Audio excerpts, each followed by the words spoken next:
So you've got some leftover sweet potatoes and you don't know what to do with them. Well, here we go. Got equal parts sweet potatoes right here and self-rising flour. This is probably the best 2-ingredient recipe in the world. I can neither confirm or deny that, but I'm just letting you know it's pretty killer.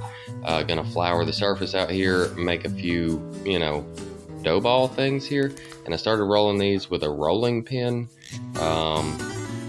It's fine. If you have a rolling pin, go for it. If not, later on, I just wound up patting one out with my hands. It's a super soft dough, and you can get it pretty thin doing that. So that's kind of what I recommend because it sticks to the rolling pin.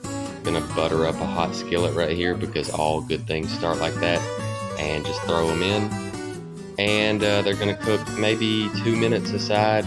When they're cooking, you'll notice that they start blistering up like a tortilla.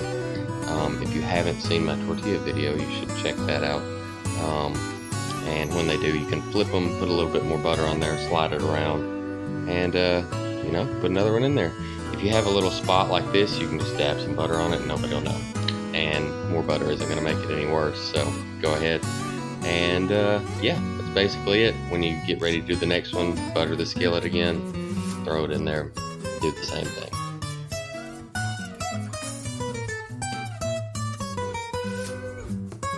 These things are super awesome. They almost taste like a yeast roll because they're so sweet and they're really pliable. And so you can make sandwiches or wraps or whatever with them, or just eat them because that's what we did with these three.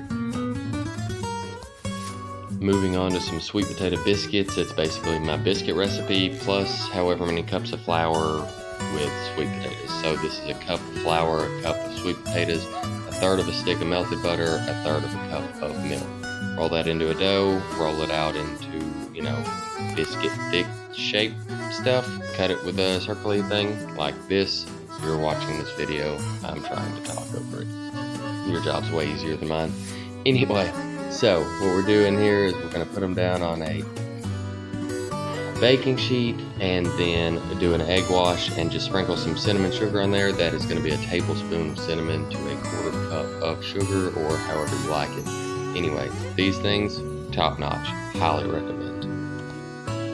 Finally, we got some sweet potato waffles. I've got a 1/2 cup of self-rising flour here, a good heaping tablespoon of brown sugar, 1/2 cup of sweet potatoes, 2 tablespoons of melted butter, and a 1/2 cup of milk, and 1 egg.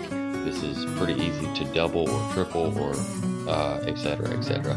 And just mix so everything's incorporated really well here. Make sure your camera goes out of focus, and then that there aren't any lumps of flour. Preheat your waffle iron here and just dump them in. Remember, they're going to grow because that self-rising flour rises itself because, science and baking powder. But close the lid, let it cook.